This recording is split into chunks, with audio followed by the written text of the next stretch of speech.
playoff. No, they haven't. Exactly. They did. They did 1 year. 1 year since the playoffs began. And what, Clemson was in it? Like the Southeast has dominated the playoffs. Mac, not to cut you off, I'm sorry, but it was the year before Mac Jones, the year before the national title. Because they played the Capital One Bowl against Michigan, I think. Who won that natty? They went 10-3. Like Alabama won their bowl game. But they always have that one game every year where that happens. Like it happens every 5 or 6 years, Nick, where they win 10 games, but they don't go to the natty basically. Was that kick 6 year? Probably, yeah. Yeah, I think that was the kick. That booted them from the SEC championship game. Right. No, kick six. Yeah. But wasn't the kick 6 year the year that Auburn played Florida State? Yeah. So that was the last year of the BCS. Okay. I think. Shit. What? We have Google. And we're recording, by the way. Yeah, I know. Okay, yeah. I just figured we would start because we were just having a good conversation, and we're actually just going to open up with the college football playoff piece because, we got into a debate in a group text this week. And, sometimes I feel like we should call your brother on these college football things because I think he is our – You want to get him on? Yeah. Yeah, here, let's get him on for that segment. You got to work that, but he's our most invested college football fan. And I think because he's so invested into college football, he sometimes missed the trees for the forest or forest for the trees because he just has too much information sometimes. It's like, hey man, you don't need that much information to follow college football. He prides himself in the gambling aspect of it. That's fair. And so, this guy thinks he's going to go undefeated, every week. And, God bless him. Well, he was big on Dez before it was cool to be big on Dez, wasn't he? Yeah, and fuck Desmond Ridder, though, man. I tell you what, not fuck him. But because he started for us week 1. I hope so. I hope so because that means he beat him out. Didn't answer. Okay. I hope so because that means that he beat him out. And then we also get to see what we have. Is this guy a guy? Can he be a guy for us? Justice Hodges. Here he goes. Who's? 1 second, Who's. Let me get you in here. Yeah. Hey, Who's? Can you hear me? Is he on? No, he just hung up. My phone is acting crazy, not automatically going to the soundboard. But anyways, before we go down this Falcons rabbit hole, right? We were talking about the college. He said call again. All right, bet. But no, yeah, I just think that with the college football playoff and expansion would be, it's. Hello. Hey, what's up, Who's? Can you hear him, Pierce? Hey. Yeah, I can hear him. Welcome to the show, caller. Hey, it's Justice. First time caller, long time listener. What's your stats there, buddy? Man, just cooling out. This NBA game's just started. Just poured up a glass of wine, and we got some NHL. I'm real excited. How's everything going over there on you guys' end? Oh man, we're doing well. We're talking about this college football playoff thing, right? And I was talking about how you're our most invested college football guy, right? He's the college football insider that we call in for the segment of the college football portion of the show. Exactly, because I was telling your brother, I was like, I think sometimes Hoos misses the forest for the trees because he just gets so into the details of college football, and he'll tell me about this running back from New Mexico State, and I go, hey man, he's on ESPN 3. He doesn't make the show. Yeah, you're right. I will. I'm that deep. I'm that deeply invested. I mean, again, I before, put it this way, just to use an example, before the Falcons selected Tyler Algier, I told Pierce once we didn't get who I wanted. I said I want that boy from BYU. It wasn't like he popped up on Mel's best available or anything. I just remember he's about two running backs now. Hey, so let me pitch something at you, right? Because I'm Sure. anti-expansion because I think the committee gets it right. But Sure. if we go to expansion, let me pitch something at you. 12 regular season games. I'm going to go from 8 to now 7 conference games. 7 non-conference games. 7 conference games. You got 5 non-conference games.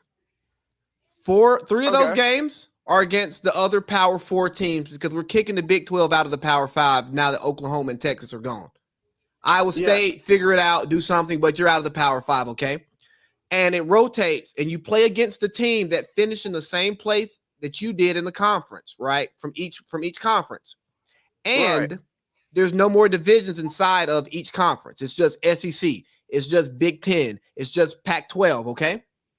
Right. And so for your other non-conference games, right, you get one bubblegum team, whoever you want to play against, Kent State, Savannah State, Moorhead, Morehouse, whatever. So a practice game. Right. And then your other one is your non-conference rivalry game. So, for instance, Georgia Tech. Right. Like, we're not going to take away rivalry week from Georgia Tech. Iowa State. Right. Okay. I love the idea of that. So if we go to the 8-game playoff with that, right, we're going to go with our 4 conference champions because, again, we don't care about the Big 12 anymore. Correct. And then we're going to take 4 at large. That's one. And this is for an 8-team playoff. For an 8-team playoff. And here's my more drastic one, my more wild one, my Skip Bayless-esque one. We just make 2 mega conferences of like the top, 30-ish teams, 32 teams, however that number works out. You'd have to make 4 different divisions in it. And you divide it up however you want to, North, but South, East, each team has to compete to maintain their status in the mega conference to play for the college football playoff. Okay. And now how we refine those rules of what that means is it's going to take me more than just an hour of prep to get there because I have to workshop that with the guys. But of course. But that's something that I'm working on right here, like this mega conference thing, because essentially that's what's happening. And as NIL continues to proliferate the sport without any regulation, I mean, changes are coming soon. Changes on the front end are coming soon, but all this is the bad guys are now doing what they were doing, and they're doing it publicly. It's like, hey, if you make prostitution 100%. legal, the Washington D.C.'s GDP goes out the yin yang because it's now taxable. Well, there's that, and it's the equivalent of a chick on OnlyFans. We knew that she was kind of doing this for other guys already. Now she's just doing it for everyone else to see, and she gets paid more to do it. You know what I mean? It's fine to do it out in the open. All right, so Hoops, I know you're about expansion because you like it, and whatever that old racist coach at Mississippi State said, I was like, yeah, whatever, dude. Mike Leach. Mike Leach. Yeah, so I'm for expansion. One, I just think it'll be more entertaining, and I know you said comparing it to basketball with apples to oranges, but ultimately, I do believe. I mean, if you have a 10-team playoff, right? Even if you had the top 10 schools, you remove one of the bubblegum games from their schedule because teams do get injured, and some guys. I mean, most times the star players don't get injured, but you can have injury in those games. So you remove one of the bubblegum games, and let's say, just for example, while Cincinnati made the top 4, you would agree that Ohio State this past season was better than Cincinnati. Absolutely, but here's where I'll put dog walk them. Here's what I think, though.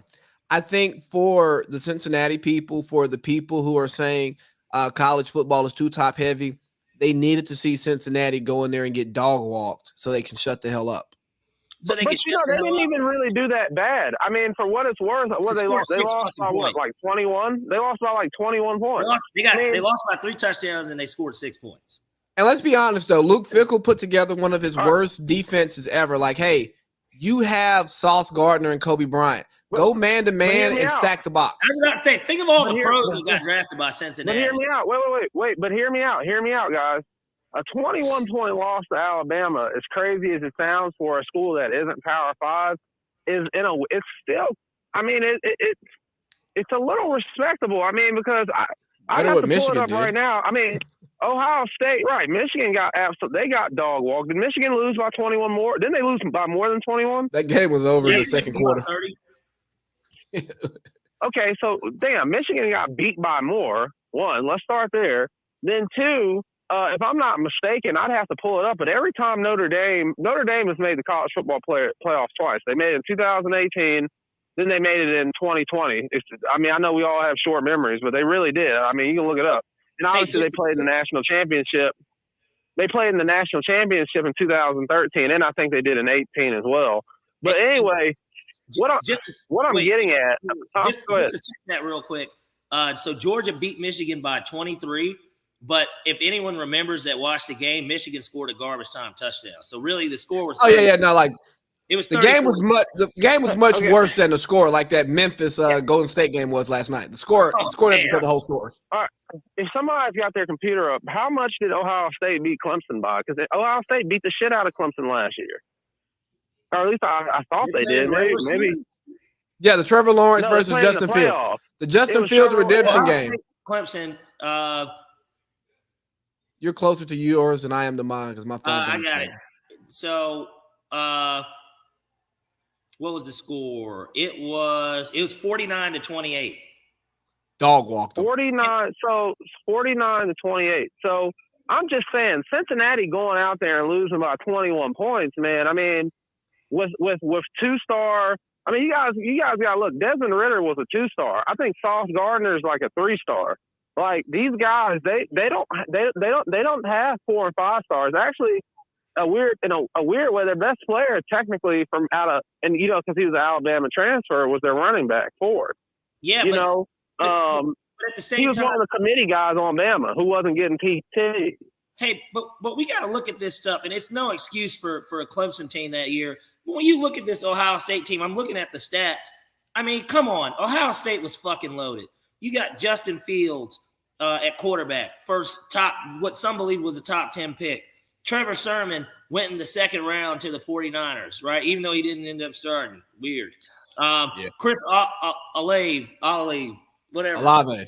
Yeah, Olave. You got Jamison Williams, Garrett Wilson, Jackson Smith, and Jigba. I mean, these guys were on that Ohio State team. But then when you look at Clemson, it's T-Law, Etienne, and that's it. Because but T-Law, he's the best thing since Andrew Luck, product of Cartersville, Georgia. Shout out.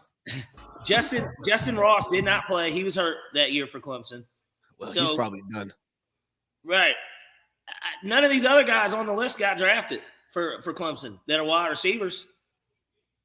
I mean, so offensively, they weren't even there. I'm just saying, guys, Dabo, put it this way. Hey, Dabo had just as many 5 stars as Ohio State did, okay? And he still got his ass beat by 21 points on national television. And actually, Alabama, how much did they beat Ohio State by? Can we pull that up next? I'd probably Pete to do that. But here's the thing, man. I don't care about 5 stars. I care about first rounders, right? There's a lot of 5 stars who are sitting on their couch doing the same thing that we're doing. But what about those first rounders? That's fair. I mean, that's fair. But you know what? I feel like you're adding to my argument here, and we're about to cut this off soon because we can't pod for 2 hours today. I got other commitments. For sure. 52-24. Oh, God. What was the score? 52-24. I mean, golly, guys. I mean, they got to open this thing up, man. One of the best college football teams ever. Though. Right. I just look at it and I say, hey, man, we're getting a national champion right every year. Just like the NFL gets the Super Bowl winner right every year, and the NBA gets the champion right every year, and the MLB gets the champion right every year. I was like, hey, the process works. Sometimes your return on investment is going to be 7% every single time, and you can get 7% from the day you were born to the day you die. And if you can't just accept that, you know what? I'm sorry, dude. You may not need to reinvent the wheel because the wheel is fucking working.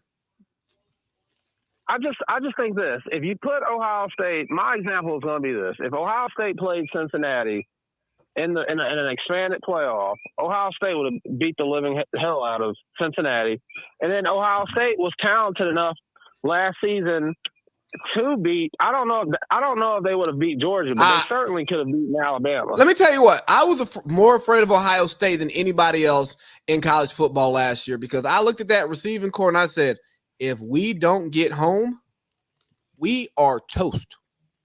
They got 4, 5 NFL receivers on the field right now, and they may have the best quarterback in the country right now, and we got fucking Stetson. Yeah. I was happy Michigan won. I was like, hey, Michigan's going to play into our hands because they're going to ground and pound it. And, like, you can't ground and pound against Georgia. Sorry, Aiden Hutchinson. No. We can run away from you. We can block you. We're not afraid of you. Yeah, there's so many different things that you could do. But, hey, Hoos, you got anything else before we get out of this college football thing? We're about to really go in on Jeannie Bus. Oh, well, I'm looking forward to that. But I'll just say this. I mean, and I know hopefully I'll be back on soon, but Ohio State 2023 national champions. I'm calling it right now. I won't argue with that. All right, guys, run up to the ticket counter and place your bet. They probably got pretty good odds. They're probably top 3 odds. I would imagine they got CJ coming back and they got Smith and Jogba. Right. Marvin Harrison Jr., Trey Sermon. Dude, they're loaded, man. It's over. It's over with. But I appreciate you guys having me. And I'll talk to you guys soon. All right, sounds good, Doc. Okay, all right. Yep. That was pretty cool. Felt like Dan Patrick for a second. Right. Hey, but let's get to Genie, man. Like, oh man. I got my Kobe shirt on for this one today. I got my LeBron Cleveland jersey on for this too, because let me tell you something. Jeannie Bus needs a genie. And she's gone to Phil, who's failed. She's gone back to Magic, who's tragic. She's with the Ramby. And I don't know. They're awful. Kurt Rambis can't coach. His wife is her best friend. He can't advise. No. He wasn't even really a good player. I mean, you got Rob Pelinka as a GM. He's a stinker. like, what are we doing here? And then we're taking the organization back from clutch. We want to get our organization back from the clutches of Rich Paul and LeBron James.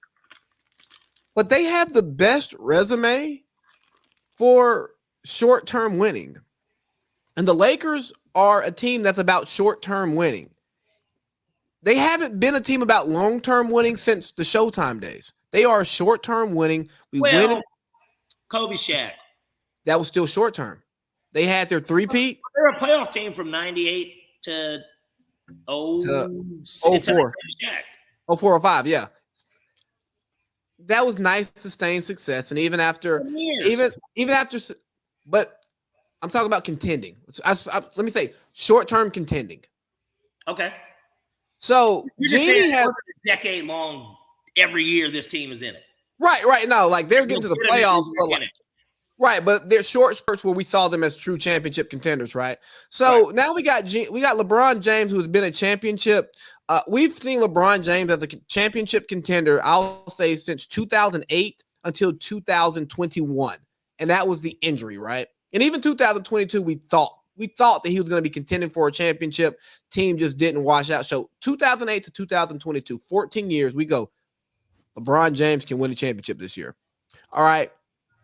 And don't get me wrong. I think Clutch makes a lot of bad decisions with the way they do things because LeBron doesn't have the eye of a GM. He has the eye of a player, and he respects players, but I don't think he always respects fit and how that works. Okay, so putting that out there, putting my guys paid too. Right, yeah, he wants people to get paid because he's also he's all about black empowerment too. So he's like, hey, yo, let these niggas paid, okay, and that's counterproductive to winning championships. But Jeannie Buss decided to go talk to the media, which owners should stop talking to the media on their own, right? The media should have to beg them for the interview, and then they should say, no, I'm good, right? Statements, strictly statements. So Jeannie decides to sit down with Bill Plaschke, who is the guy in LA.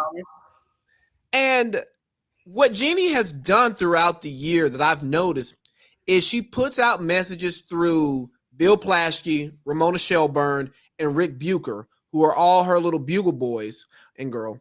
And she puts messages out for them to get it out. Plaschke is obviously LA Times.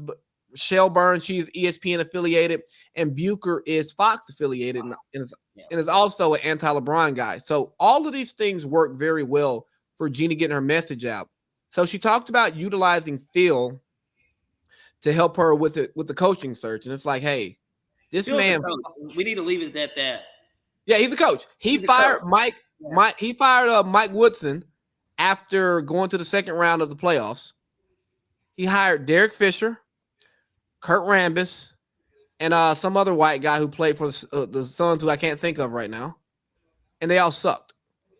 They weren't good coaches. D'Antoni wasn't coaching under him. No, it was post D'Antoni. I can't think of the other coach. Woody did that. Okay, yeah, because we knew when he hired Fish. Yeah. Think about it. He wanted to hire Kerr, but then Kerr took the Warriors job, which obviously we see how that's worked out. Yeah. But he wanted Kerr, but he got Fish. And of course, Phil, this is the issue with Phil, and when he has his hands on stuff. Phil might as well coach the team in reality, because it's just kind of like you're going to try and set this up as if you are coaching the team. That's why he hired Derek Fisher. He hired Derek Fisher because he wanted him to run the fucking triangle. and he trusted Fish to run the triangle. Not the triangle doesn't work anymore. And here's the thing about that, man. Now it goes from Phil is helping with the coaching search to Phil's having some roster input that Plaschke said he can't confirm who it came from. Dude, it came from Jeannie when y'all did y'all's interview, and it was off the record. And she said, hey, here's what Phil said off the record. I want you to put it out there, but don't say it's been sourced. And what does he come out and say? Phil thinks that the Lakers should trade LeBron James and keep Russell Westbrook. Build around Russ and AD. Because I'm going to assume that they plan to keep AD, right? You know what I mean? But trade LeBron and try and build a team with Russ and AD. Hey, so here's what Nick Wright said today. He said either Phil hasn't given up his grudge against LeBron or he's an idiot. I don't know which door it is, but either one of them is a bad door to walk through. Yeah, and that's what it is, because you have to think, let's see, Phil fucked up, right, when he made the posse comment. LeBron was a free agent for those 3 years that Phil was, running, or for 4 years that Phil was running the Knicks. Of course, it was no secret. LeBron was always linked to the Knicks and the Lakers. Those were two teams he was always linked to. And of course, what LeBron decided to do was go back home, which nobody faulted him for that. But everybody knew that it was either stay in Miami, go home, or go to the Knicks or Lakers. So Phil automatically ousted himself when he made the posse comment, because LeBron took it as racist, basically. Here's the thing. Posse? Why can't they just be my friend? What the fuck type of what is a posse? And he could have like walked it back and been like, hey, I didn't mean it like that. Like those are his guys, his group. It's his group of people. Hey, I used the wrong word. I didn't like they're obviously. What do you want to say? His entourage? Because then that downgrades Rich Paul and Maverick Carter as if they're not businessmen themselves or something. Like they're just guys getting fed by LeBron, which LeBron certainly helped get them in that position, but they still work. Hey, but look here. Phil Jackson isn't regarded as one of the greatest coaches of NBA history if he doesn't coach Kobe, MJ, and Shaq. So they fed him. What about Scotty? Oh, yeah, Scotty too, absolutely. Yeah. No championships without Scotty. MJ has nothing without Scotty. Scotty too hot. Look, I'm just saying they all won rings together. Exactly. Right? And you can't leave Scotty out, man. Come on. This is what Scotty's talking about. He's talking about people like you. He said, he said, I didn't win Defensive Player of the Year because everybody was too busy looking at Michael. So don't leave Scotty out. Parlay Pete. He said it, not me. I would never leave out Scottie Pippen. We're talking about basketball, okay? Scottie Pippen, he opened the door for Tracy McGrady and LeBron James. Michael Jordan wouldn't win a ring without Scottie Pippen. What a bad take. You think so? I think it's terrible. Yeah. Maybe he doesn't win. Maybe he doesn't win 6, but nah, he doesn't win 6 without Scotty. You know what? Scotty Pippen is Klay Thompson. Klay Thompson is the Scottie Pippen of this generation, right? The two-way player who's played, who's unsung, who's played well in big moments, but nobody would build their team around him. Like Klay Thompson is a better 2 than a lot of guys are a better 1. I'd rather have Klay Thompson on my team than Kyrie Irving, but I would build a team around Kyrie Irving before I build a team around Klay Thompson. It's because of his skill set. He's a pure shooter, and now he's not even as pure. I'm talking about prime Klay. I'm talking about prime Klay. Yeah. Klay today, you can have him. He's a good shooter, and he's a top 5 perimeter defender in the NBA. And he's got some solid size. He's a 6'7", right? So, like, yeah, no, he's a legit 6'7". Yeah, he's got some size, and he can play 1 through 4. And he drinks Coors Light in press conferences. Huh? And he drinks Coors Light in press conferences. Yeah. And then think about it, too. And he's also somebody that comes from a basketball pedigree because his dad was the number 1 pick and was a Laker, right? So that's why we always thought he was coming to LA. But I think once LeBron got there and the way that rivalry worked for Klay, because, LeBron and Steph, they're going to work it out because it's like, hey, man, once we retire, like, we only have a few people that we can hang out with in life who understand us. And we're each other. And Klay is just like, oh, no. You know how you be beefing with somebody and your friends be like, fuck them. And then you and the person you was beefing with, y'all piece it up because it doesn't make sense for y'all to be beefing. But your friends be like, nah, fuck him forever. Sounds like Kanye and Drake.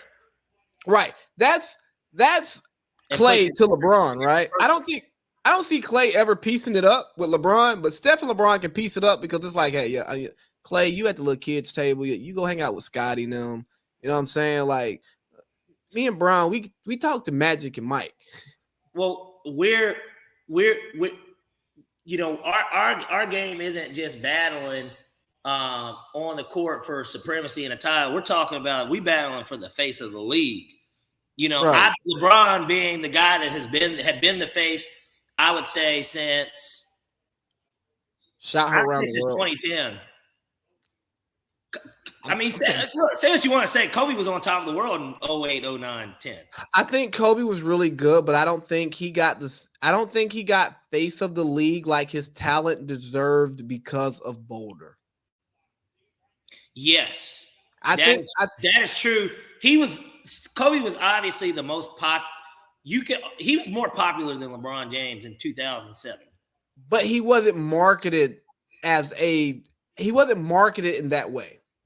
And it's because he wasn't winning either. Like, and LeBron wasn't winning titles, but the Cavaliers were constantly the best team in the East. LeBron was winning MVPs. So, like, I feel like that's a part of it too. Like, even though Kobe might average 35 a game, it didn't really matter. And like, Kobe was really popular in China, right? Like he had the internet in a weird way outside of Yao Ming. He had the international market on lock over every NBA player. Nobody was as popular as Kobe Bryant overseas. Have you heard like T-Mac tell the story about going overseas with Kobe? No. He was like, yeah, bro, I thought I was famous. I went to China a time or two. He was a rocker, so he played with Yao. So, of course, he naturally gets a little bit of clout because of that out there. He was like, yeah, I went over there like a time or two by myself. Then I went over there with Kobe. They didn't know me. Yeah. They like, who's this? He coming to the Lakers? But, encircling this back to the Lakers, right? And Phil. Jeanie. And I think I've talked about it. I don't know if I talked about it with you or if I did it by myself. But are you familiar with the Habsburg family of Spain and Austria? No. Okay, they were a royal family. You had the Austrian Habsburgs and the Spanish Habsburgs, right? And they felt that they were so elite, right? That I don't remember which side, but one side, they became incest because they did not want to, taint the bloodline. They wanted to keep it pure. But what happens is if you are incestuous for too long and you don't have genetic variation, that you start to degenerate. And that's what happened to that family. And that's what's happening to the Lakers. They are degenerating as we speak because of their incestuous, their obsession with incest, right? Like Magic walked out on you, Jeannie, as your president of basketball operations. Why the hell would you want him to come back and help you build the team? He shits on you regularly on Twitter. He's my best friend. I think Magic's sticking. You know what? But I haven't watched any of the HBO show. I haven't either. I'm going to watch it all in one sitting. Weird aura where you would think that he was sticking her. Or that he did it like while they were like in the 80s. Yeah, maybe he just wore a condom. Well, right. Well, now it don't even matter. You know, Magic, to think that Magic Johnson ain't fucked since he got diagnosed with that is a goddamn lie. We know he has a wife. Fucked some people that weren't his wife since then too. I guarantee it. I know that nigga has not had sex with one person since only one allegedly. Person. 1992 or 3. When was he diagnosed? 91, 92, I don't know. That nigga has fucked 30 years, bro. That nigga done fucked some other bitches, and they were okay with it too because they knew. They knew that he got, you know what I mean? I got the magic stick. Yeah. And more importantly, he showed them the cure for the shit. He's like, this the cure. He's like, other motherfuckers can't buy this. Now you can money, power, respect. It's the actual cure. He's like, I don't even got that shit. Hell, I'm afraid of you. Bro, here's the thing. Like Magic probably afraid of you. Like you might taint me, you dirty right. So as you are the Lakers fan here. What do you think the Lakers should do moving forward? I would be open for everything because the question is, you don't want to lose. You don't want to not be contending, but you have to ask yourself, we can't run back what we threw out there last year. That is not an option. But they weren't healthy. You're not going to really be able to find anyone for Russ. I'm sorry. I know that they said that John Wall, there's the John Wall thing. But then John Wall still got 3 years left on his deal. I don't know if I want to take that on because how much better does the team get with John Wall over Russ? It might be a better fit. It might be a better fit, but does the team get better? How much better are they? Are they just barely making the playoffs so they can get swept by the Warriors or the Suns or whomever? Joe Boykin said the Lakers should blow it up. Hey, Joe Boykin, call me back and let us hear your take. But no, I think John Wall and the fit makes them a lot better because John Wall can actually play off ball and AD can set John Wall a back string and he will cut back. He will cut baseline and LeBron can throw him a oop. Russell Westbrook won't do that. I understand that too, but then we got to think. I mean, John sat out a whole nother year, and look, I've seen Ben Simmons look great. Points calling. I've seen Ben Simmons look great too. Look, hi, Joe Boykin. This is the Big Baby, and you are on Big Baby and Parlay Pete's Thursday podcast. Yeah, man, I tuned in. I heard Parlay Pete saying that, essentially John Wall wouldn't buy the Lakers or anything, and I disagree. I think that would be a big upgrade over Russ. So big? That's my take. Come on, Boink. How you doing, by the way? I'm good, man. How are you? I'm doing fantastic. We're sitting here talking hoops. We got the NFL schedule coming out. We got some basketball. We got some hockey on, some baseball on. It's a fucking great Friday. It is a great Navy day. I didn't want to throw out people's occupations on the show. I know how Big Baby gets about that. Well, he can openly work for the Navy. But I don't. It's a Navy Friday. How about that? It is a Navy Friday. Man, how has Friday changed? It used to be 240s. Now I'm sitting here with a Michelob Ultra organic seltzer and a Michelob Ultra. What about Douce and grapefruit juice? And I got some gin over here too. Douce and grapefruit juice. That's what it is for me. Hey, so what do you think the Lakers should do, Boink? You haven't been on all season, Tears, but we understand why. Yeah. What should the Lakers do, man? I think Genie should just lose the team. They should just take the team from Genie. I mean, Genie's fine in my book. like, I mean, at the end of the day, I feel like their hands were tied with Ron, but like that's what you get when you bring in LeBron James. So, what are you gonna do? You can't be mad at it, a couple years later when you've been not forced to trade, but like you've had to kind of meet his man. It's like a two-way street on that one. But the whole Russ thing, I mean, like clearly it didn't work. So like whatever they can, like they just need to get out of it. I think Pierce, you said what? John Wall has 3 years left, right? Is that right? Yeah, and that is the pause. They're making about the same money. You just don't want to be in this position where you're stuck to a guy, because then if he doesn't perform, now you're really stuck paying somebody even longer. I don't think that that's the best way out, because I don't think that John Wall propels them to a championship contender. That's why I don't make the trade. And I agree with that. I don't think they're going to go from pretender to contender with John Wall, but they got to get out of Russ in the next 2 years. I know that this sounds a little crazy.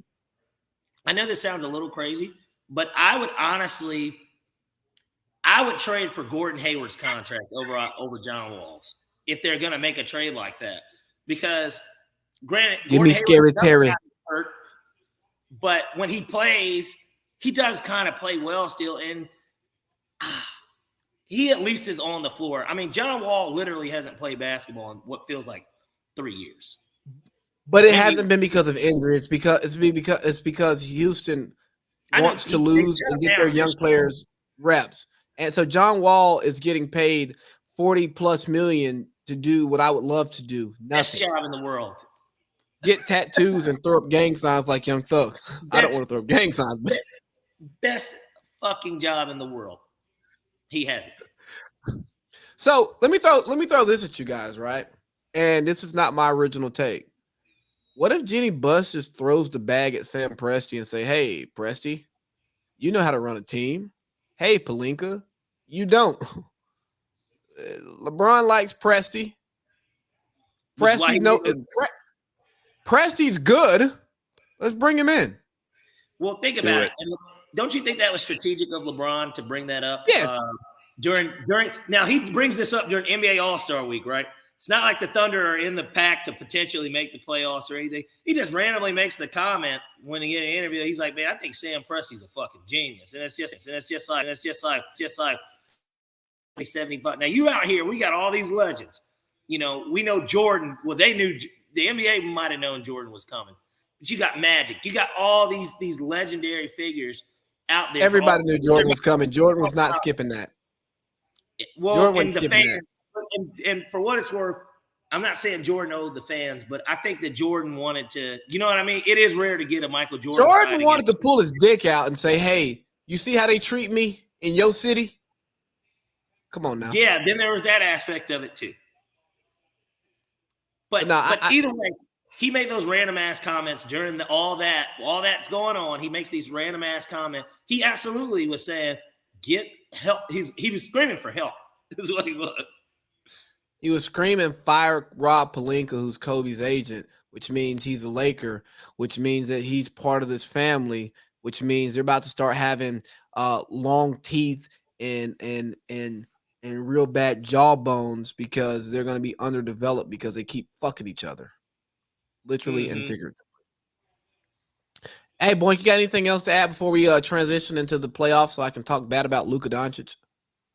No, man. I actually got to go, so appreciate you having me on.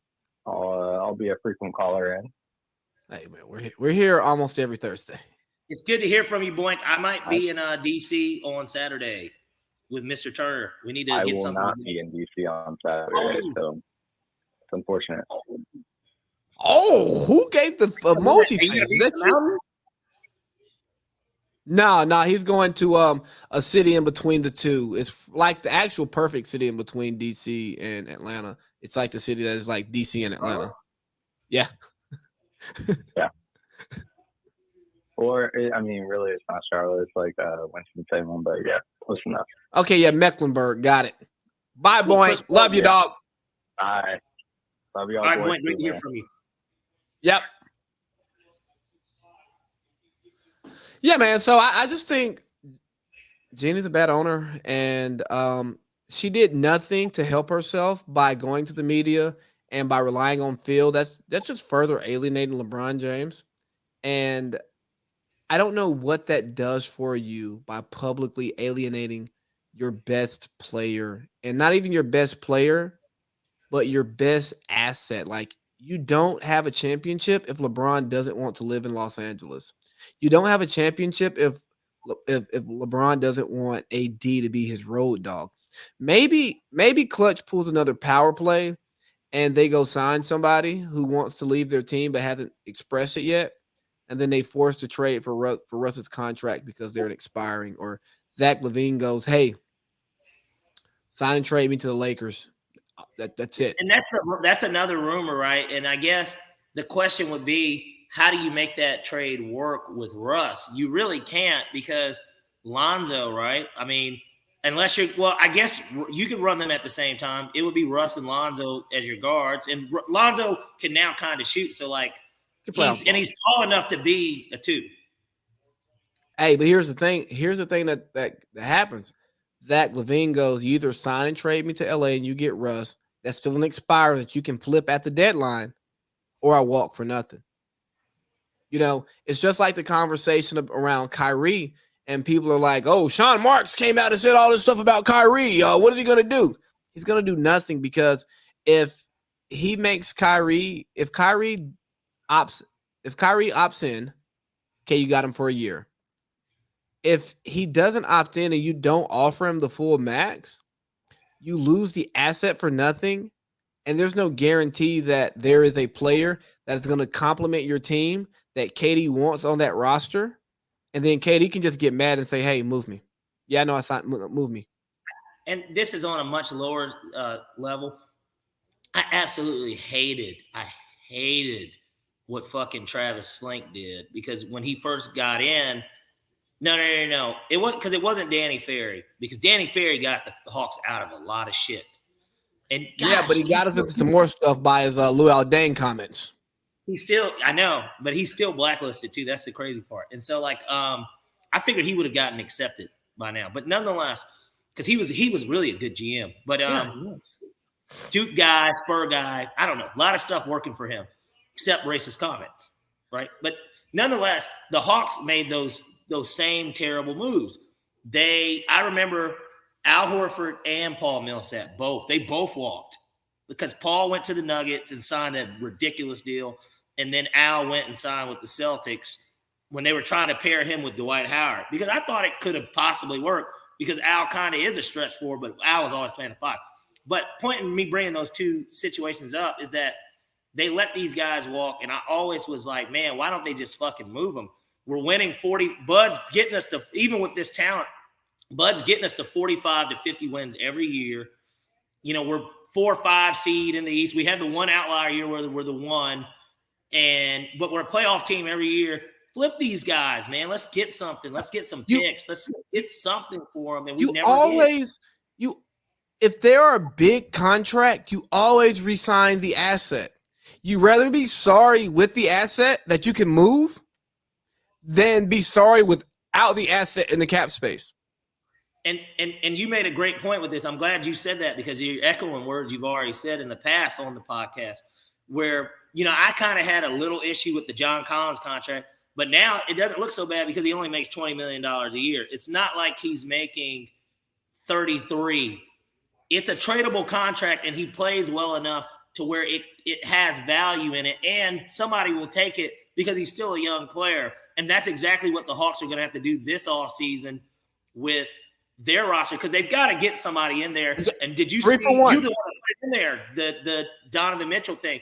I could easily see the Hawks trading him, probably Hunter, and maybe it won't be Bogey. It'll be like Jalen Johnson, the guy we just drafted. It'll be a combination of that, or maybe even a Kongu goes, right? Because Rudy would probably, if they trade Mitchell, they're not building around Rudy. So Rudy will be gone too. But a Kongu becomes your center. They'll have a Kongu, him. You've basically got your whole front court built from the Hawks, getting rid of Mitchell alone. And then you'll get pieces for Rudy wherever he goes. I know the Warriors are a team. Everybody keeps rumoring that they would send him there, which it would kind of work. The only issue is that Draymond can't shoot, and I don't know how much the Jazz. But then again, Okongwu wouldn't be a part of the deal because they would want Wiseman and probably one of the young guys they just drafted. And then they got to figure out what they would want to do with Jordan Poole because I don't know how that's going to work. I guess they could keep running that set. I don't know, but Warriors are toast, honestly. And as you're talking about that, I don't want Donovan Mitchell and Trae Young next to each other because they're both 6'1" guards. Yeah, it's Portland Southeast. You know what I mean? But here's why I say the Warriors are toast. It would be a nice little sizzle move by the Hawks. It would be a nice sizzle move. It's nice sizzle move, but we got to definitely do a 3-for-1. John Collins and shit for a player that we want, right? But let's get into the playoffs. And, I talked about the Warriors being cooked. Now, the Warriors might win this series. You know what I'm saying? No. When you're down by 50 in the playoffs, Klay Thompson is not playing well, and Jordan Poole is turning into he's swimming. Maybe he's drowning instead of the Splash Brothers with a pool. Splash Brothers at the pool. At the pool, yeah. No. Because Klay's not a Splash Brother anymore. Klay's not a Splash Brother anymore. Hot take, but go ahead. It's not consistent. He hasn't played in two years, man. Walk that trick. Walk that trick. Walk that trick. I don't care how long he had them. Walk that.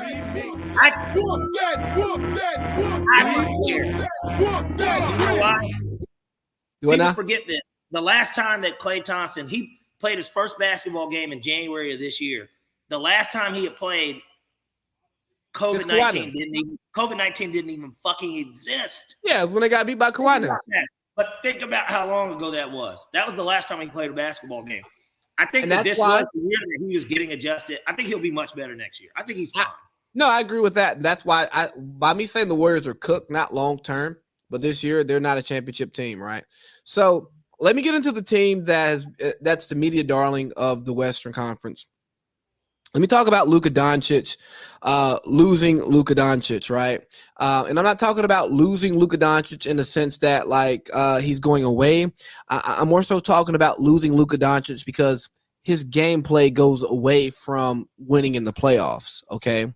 Now, you look at Luka's game, it is a less impressive version of James Harden, but because he's younger and he's from Europe, the media loves him a little bit more than they love James Harden's game.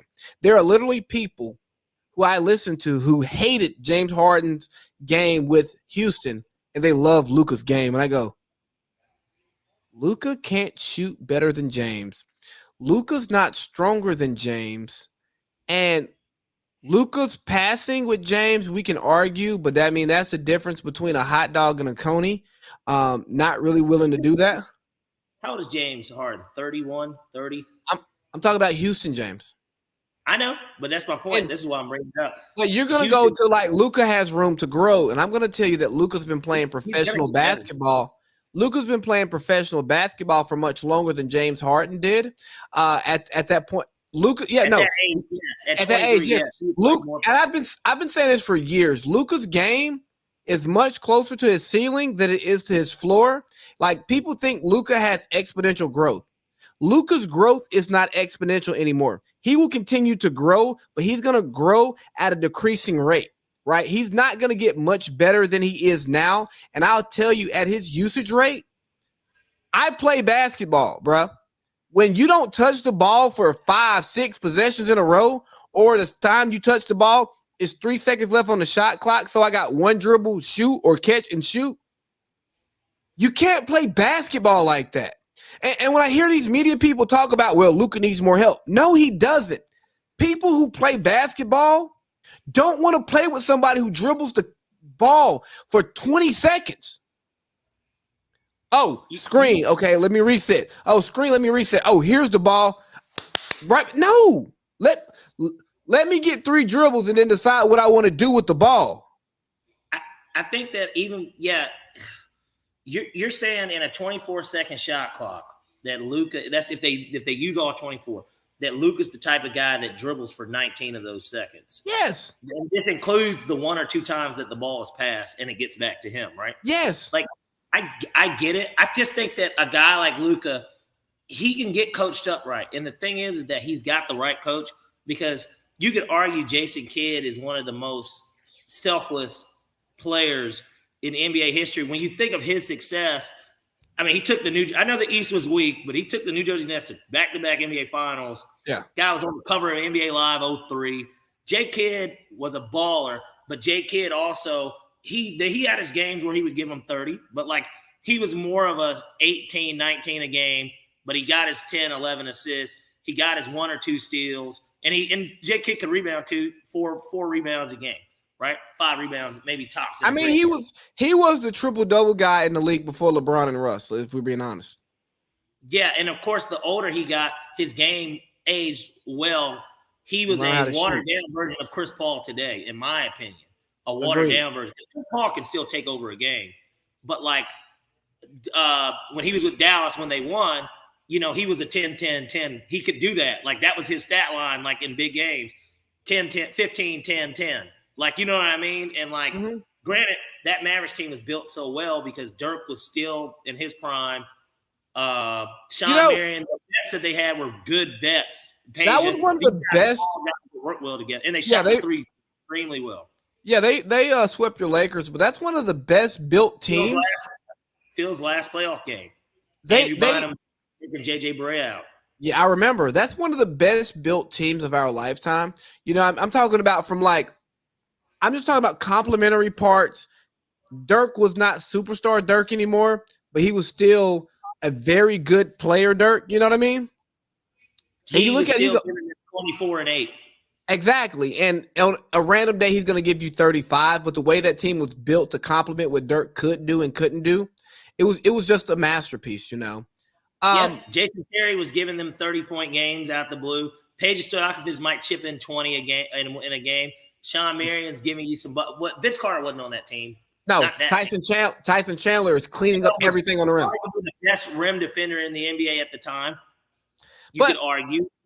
But like, I think a lot of times people take my pushback on Luka as like a knock on his game or knock on his skill. And I go, no. Like how you talk about Russ?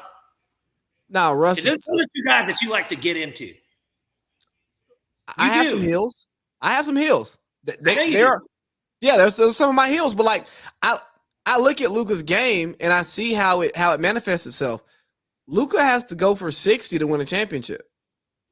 Just being honest. Think about it. He's not winning a championship with that team. He's not winning a championship with his style of play. Would you are a basketball player. You're a basketball player. Would you want to play with Luka? I would play with Luka. You would like the way that I play too, though, is like I was never like I played a little point, but I was a 2 guard, and so like, and I got a lot of my points from threes and really fat transition layups. That's really how I score. I wasn't a guy that drove to the basket like that. I was more of a set shooter. I was a set shooter, and then fast break. It's 2-on-1, 3-on-1, or I'm leaking out and just getting the easy layup. Like that's how I scored a lot. So like. I can play with him because of my style of play. So that makes sense because I like to penetrate and I like to pull up in the mid range. And sometimes I want that elbow ISO or that short corner ISO. Luka, I can't play with Luka. The only thing I would do when I would drive would be floaters. I was a floater guy. Because once you get it, you might fake somebody go, and then somebody's coming, and you just quickly give them the one-hand floater. Oh, yeah, no, I can still dunk. Those are practically jump shots. Depending on who you're playing too, and if you know the opponent, I wasn't like a guy that got to the line a lot, but I also could make free throws. Like I wasn't a terrible free throw shooter. So like, I'll tell you what, in men's league, I live on the free throw line. Yeah. Hey, so anyways, I think CP3 goes crazy and he closed out Luka tonight, and I can stop hearing Nick Wright talk about Luka Doncic being one of the greatest NBA postseason players ever. That's the shit I don't like talk. Like that's I think that's what drives me crazy about Luka is first playoff series last week. people don't contextualize his stats. It's like, yeah, he scores a lot of points. He has one of the highest usage rates in NBA history. That's why he scores points. But I think CP3 them closed it out. I think Golden State beats Memphis, by the way. I mean, I say they're cooked, but not cooked in the series, just cooked in the playoffs. On the East, looking at the score, Philly's cooked. Good. Get them out of here. Doc, go ahead. I hope you didn't sell your house in LA because Jeannie's going to hire you because she's all about retreading. They're going to fire him. Huh? You think they're going to fire him? This is year 2, right? I don't think they should. But do you think after 2 years? Because who do you go get? Mark I don't Jackson? think. I don't. Oh, shit, if you want to fucking. Who do you hire? I'm just saying. Look. I think we all know that Doc he's what he has been, honestly, outside of those anomaly type years with the Celtics where he went to 2 finals. Those are anomaly years. Pure talent. Celtics team.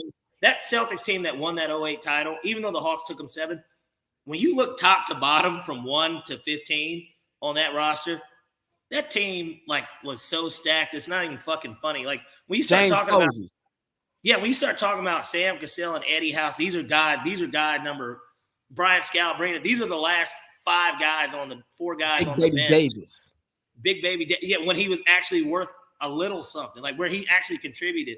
And you had Rondo, who finally came into his own. And Perk he played his role well. And then, of course, your big 3. Who was the 6th man on that? I know Posey had that big playoff game, obviously, against the Lakers that year. Eddie House. Yeah, Eddie House, too. There's no. There's another guy we're missing. What is his name? He was an unsung. It wasn't Posey. It was Leon Poe. Leon Poe. God damn. Yes, bro. Leon Poe. Well, here's the thing about Doc. Doc is as good as his roster, and I think that people need to just accept that. So you need a great GM who builds a veteran roster for Doc, and you'll be fine. But, don't ask Doc to – Doc is honestly made to coach the Lakers. He's not developing talent. He's managing egos, and he's letting old people take days off. Bro, there's no names on this team. I'm sorry to keep being hung up on this 08 Celtics. No. Give me the roster. It goes to prove Doc and why he's a walking second round every year. Listen to this team. Ray Allen, Tony Allen, P.J. Brown, Sam Cassell, Glenn Davis, Kevin Garnett, Eddie House, Kendrick Perkins, Paul Pierce, Scott Pollard, James Posey, Leon Poe, Gabe Pruitt, Rajon Rondo, Brian Scalabrine. And I remember Gabe Pruitt at USC, and he was a first-round pick. And it's like that team, bro, is a who's who. Like it was a roster that was built really in a weird way by Danny Ainge, obviously via trade, but getting the right veterans and drafting the right guys. This was a masterpiece of a team that they put together. And that is why Doc gets his claim to fame. People got to remember what Doc fucking did in Orlando. And granted, Grant Hill was hurt all the time, right? But you still had T-Mac. They fumbled, and I know Doc might not have anything to do with it, but Orlando fumbled the bag by not getting Tim Duncan, considering he was willing to go to Orlando to play with T-Mac. No. That wasn't Doc's fault. That was ownership's fault by not allowing Tim Duncan's wife to fly with the team. Which is stupid. I mean, that's the dumbest shit I've heard. I mean, think about it. Kawhi Leonard they're like, man, Kawhi, we don't even care, bro. You can live in San Diego. Nigga, whatever you want. And your uncle, whatever he want. Your fucking uncle. Not your mom, not your dad, not your sister, not your brother. Your fucking uncle. He can get whatever he want too. But hey, question for you. Who's coming out of the East? Port of Miami. So I am leaning more Miami than Milwaukee, but I think Oh, you just giving up on Boston, huh? Yeah. Give me Milwaukee. I like the Milwaukee in the series anyways, but give me Milwaukee there. I think it's a 7-game series for sure. I think it goes 7. I'm going to give the edge to Miami for one reason only. Jimmy. Because of the way they bullied them 2 years ago. And I know that Milwaukee swept them last year, right? They want their get back. That wasn't the same. This Miami team different. this Miami team is a Miami team that, even looking at it now, think about it. Dunk ain't getting no run. Dunk got a $90 million contract, and he not getting no run. So that goes to show how well these Max Bruce, bro, done earned himself $15 million, like, you know what I mean, a $15 million per year type contract from somebody will pay him that. But you know that tells you about Miami. You know that tells you about Miami. They're a well-run franchise because they don't allow the contracts that they pay to dictate the minutes that they give out. Like, hey, bro, if you ain't cutting the mustard, you ain't eating. You better catch up. It's too late for you to earn it in practice because we're not even practicing like that. Hell no. We got to preserve our energy for the game, man. When your number's called, you just better go out there and do something. You know, I'm looking forward to a finals of Jimmy Butler and Chris Paul, and it's going to be like the grimy offs. Like, who's going to be the most grimy, angry basketball player in the entire finals, bro? I like Golden State. Well, you know. I like Golden State to get there because the only way that they don't get there. Like Tristan. The only way that they don't get there is if Jordan Poole continues to play the way he's playing now. If he plays the way he did in the first round in the first 3 games of this series, Jordan Poole is basically the X factor for how far Golden State goes. That's fair. Because if Jordan Poole averages just 24 a game in the next series, I don't see how Golden State loses. Either that or Clay's going to have to take a significant dip, like to where he's not even the third best player. But who on Golden State is going to guard Chris Paul? Who on Golden State is going to guard Devin Booker? And more importantly, who's going to guard DeAndre Ayton? I don't think Draymond can do the stuff he did to Jokic to Ayton because Ayton's not going to possess the ball enough for that. Well, but Jokic even got his numbers and they just didn't win, right? But because the team's not good and Jokic puts up a bunch of empty stats. 2 of their 3 guys were out. No. Hold on. Let me go right now. Thank you for setting me up for one of my favorite rants, bro. I love the superstar Jamal Murray rant. You want to talk about another hill I live on? Jamal Murray and CJ McCollum with good PR. Somebody who was that who tried to say that Bill Simmons said Donovan Mitchell and CJ McCollum with good PR? No.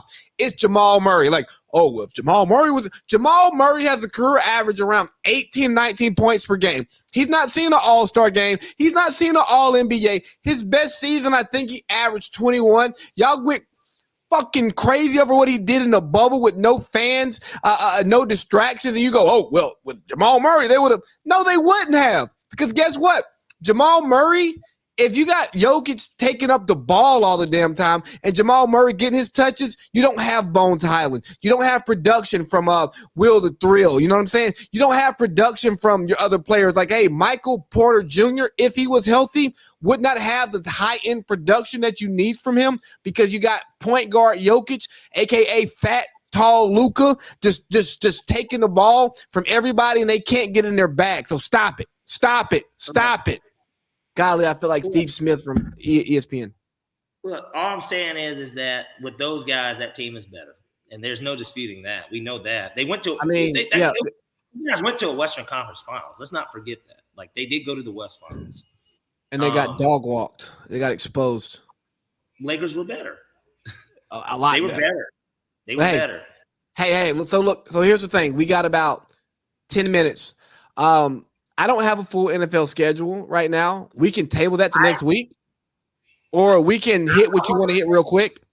We're going to hit the Gunner thing, but before that, I do just want to point this out because they do have it up.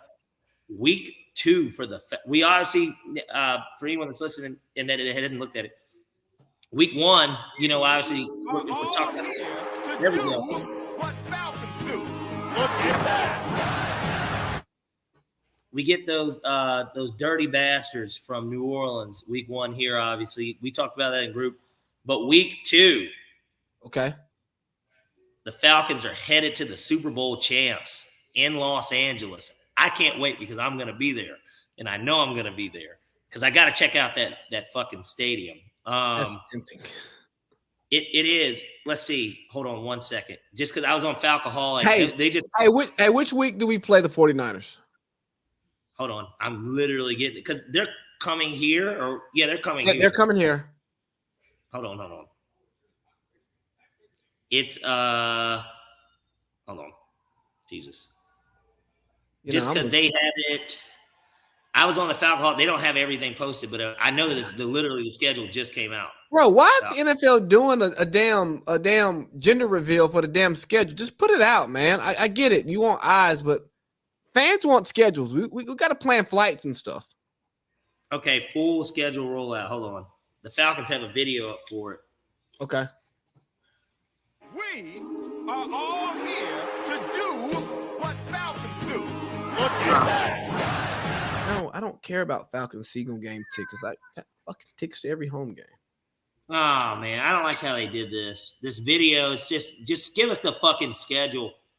But yeah, I just like Google it to try to find it, and I couldn't just find like a straight Google. The only one that Google has is week 1.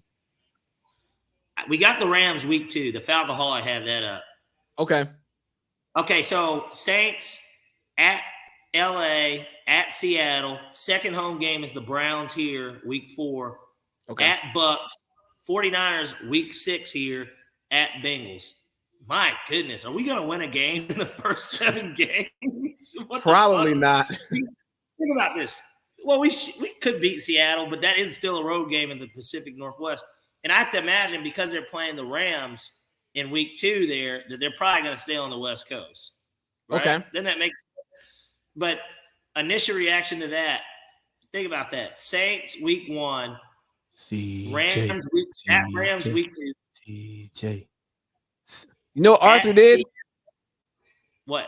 You know, Arthur called in and said, hey, put the tough games early so these boys don't want to play no more. So I can go get CJ. Okay, here we go. I got the full thing. Okay. New Orleans here, at Los Angeles Rams, at Seattle Seahawks, Browns in Atlanta, at Tampa, 49ers here, at Cincinnati. That's another game I'm going to. Carolina here, Chargers here, at Carolina on a Thursday night, Bears here, at Washington Commanders, Pittsburgh Steelers, at New Orleans Saints, at Baltimore Saturday. Arizona Cardinals come into town on New Year's Day, and then we got Tampa to end the season here.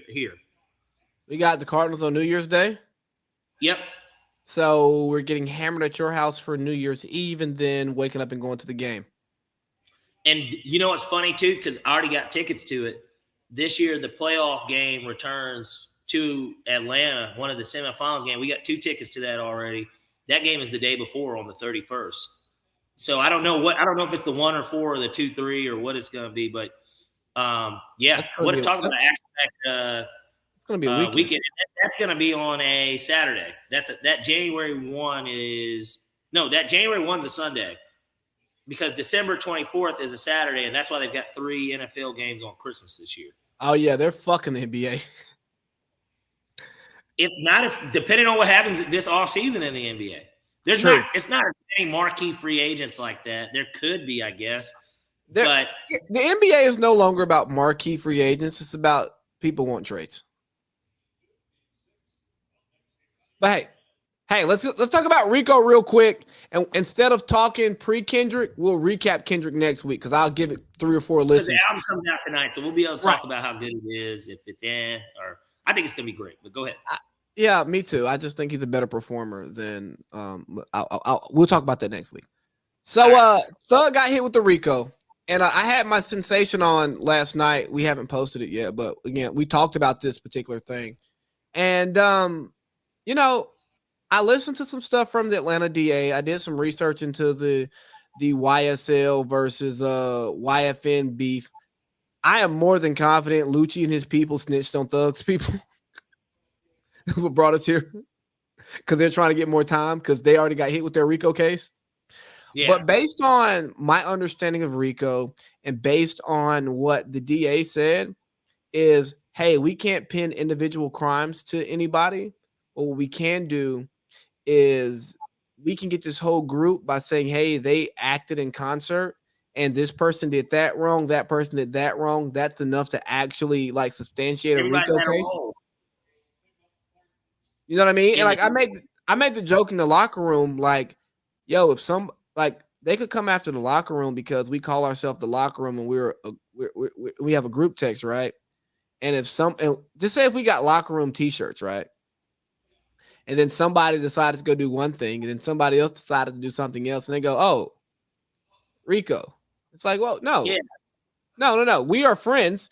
We are involved in this group that is the locker room, but I'm not responsible for what he does. Like he is acting on his own accord. That has nothing to do with me.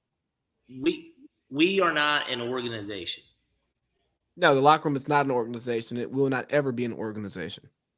Right. And it's, the one thing I've seen, and look, I think that there has to be more facts about it. Or in general, I mean, we can all look at it and say one thing, but like at the same time, nobody truly knows. We don't really know. But like, on initial take, when I heard it, it sounds like bullshit all the way around. It sounds like something did happen. And as soon as, because even the Young Thug aspect of it, they said he rented a car that was used in a murder. So the thought is that, oh, well, he knows about the hit. Because if he's the one that rented the car, he certainly wasn't either he was fucking driving it, right? Because he's the one that rented it, unless he put somebody else's name on it and they drove it. And he didn't report it as stolen, so he definitely knew who was in control of the car. It sounds like they're trying to get him on a technicality. Here's what I think, man. I think that Thug, obviously he's a street guy.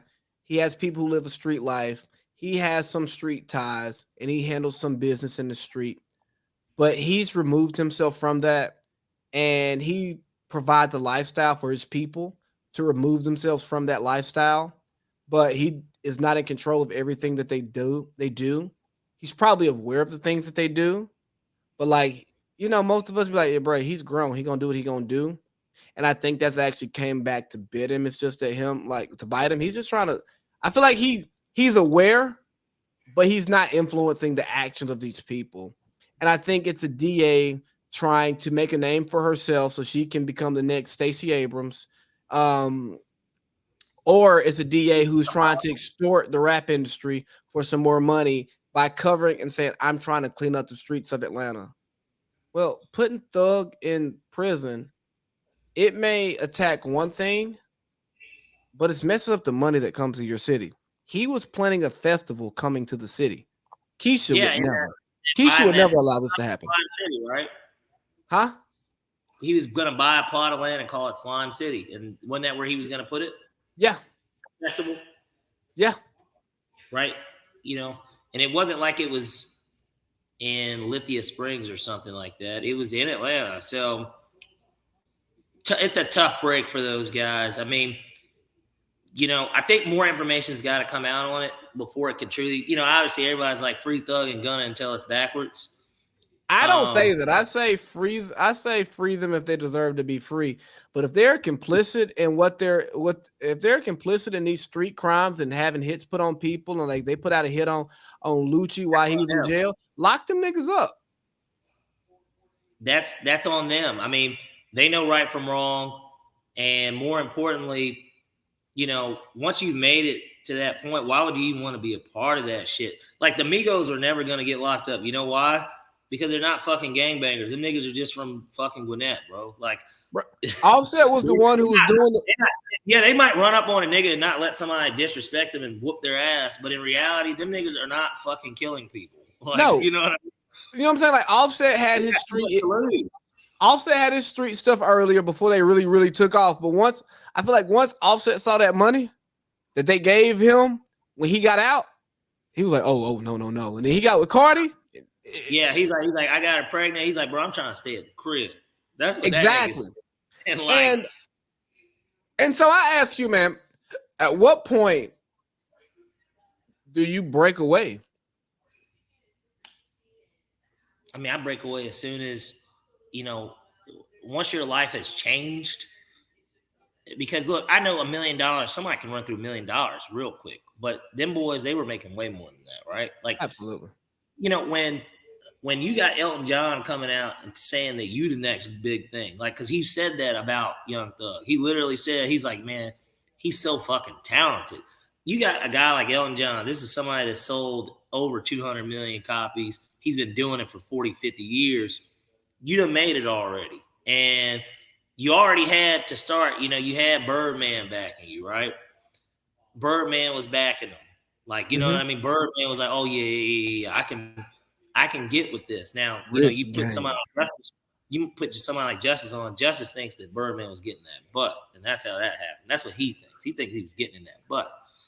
But regardless of if it was talent or him getting in that butt, he still got to that position. And I definitely will say that I will go on talent, because since he's departed from Birdman, he's continued to ascend. overall, And let me tell you, I met Thug in 14 while I was in college at a video shoot. One of my homeboys did. Shout out to Marv. When I tell you, he was one of the coolest people I've ever I met in my life. He could, bruh, you know how they say Tom Brady, when people come to the team, he introduces himself. yeah. Like, I'm already there. Thug comes up to me, dapping himself up. He's like, "Hey man, what's up? I'm Young Thug." I go, "Yeah, nigga, I know." Right. I'm Adam Lee. Nice to meet you, bro. Right. So I said all to say I think I just rock with Thug because I met him and he was cool. You know what I mean? But what I'll tell you is I hope that he's not hands-on involved. But I also hope he learns that, hey man, you have to watch the people around you, even if they're the people who you care about and y'all came up together. Once you get into certain rooms, if the people that are around you can't come in those same rooms and hold their own, sometimes you just have to keep them at a distance. You know what I mean? Either that or depending on what that room is. I mean, if this is the room that the door was open for you, you just got to tell them, look, man, it ain't nothing personal. It's not that I don't want you to be here, but this is a me thing. It's a me journey. I have to do this on my own. Look, I'll be honest with you. I got friends that I grew up with that you'll never meet, and you live 45 minutes away from them. You know what I'm saying? Yeah. And it's just because people are at different places in life, and I understand that there are rooms that we'll go into. Like, I can bring some of my friends to your room. It's okay. But the room that we could go to after that room, they can't go to that room. Yeah. We're no less of friends. It's just like, hey, I know where the place that I have to put you or keep you in order for me to be able to get into these rooms that I need to be in to expand where I'm going. And more importantly, for us to remain friends. Because if I get in this room and I know this is how you're going to act, or this is something that you might do, and then it's a reflection of me, then we can't even, then that's when we start not being able to be cool, because you're fucking something up, whether it's a friendship or a business opportunity. Money. Like, you know what I mean? And just expanding and me growing and becoming the best person that I can be. You can't get with that. Like, you know what? And I think we should, next week, we should kind of like really take some time to like delve in on this topic, right? Because it takes me back to a little bit of Kevin Samuels, because I was listening to a lot of Kevin Samuels, right? Yeah, we didn't even get to hit that either. We didn't.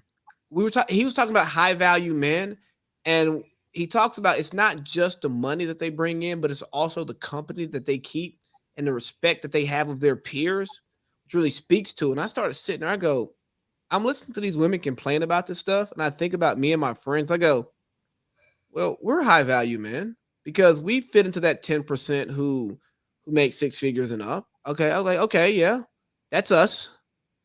And some of these things that these women are wanting, and in the situations they're in, we'd never date those women.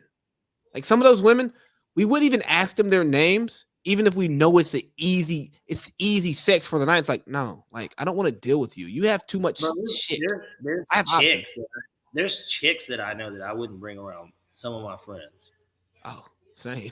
You know what I'm saying? Like, in a sense of, that shit could be messy. Like, you know what I mean? It could just, you might embarrass me. Yeah, like There's just You might certain start stuff. talking about stuff. You might start talking about stuff that like I don't listen to when you talk about it. But then like you'll talk about it in front of my friends. They'll be like, bruh, you really no. I ignore this. Right. I'm just, you know what I mean? But hey man, look, I gotta go to the airport, man. I'm running All late. right, well, as always, fantastic Thursday night with Big Baby. Absolutely, And I guess man, we I can love really it. just call it Parlay Pete, Big Baby and Parlay Pete podcast at this point because It is. there are friends too, you know. Bro, we gotta take a damn picture for the artwork. That's the only thing I'm waiting on changing it. We need to. I mean, we're right here. Whether it's, you know, there's a lot of good stuff even here, like in my little cul-de-sac neighborhood. There's like that art area. We never hang out during the day, like ever, outside of football season. Well, what it is we gotta. If you come here on a Friday night, we need to do something that Saturday afternoon. Yes, we do. So you don't go straight back or into some event or something. We're gonna do that soon. I'll tell you, your shower policy, your towel policy that I heard about is absolutely hilarious, and I want to talk to you about it off mic, but we'll do it on a later day. All right, let's get it done. All right, dog. Okay, all right, brother. Yep, I'll holler at you. All right.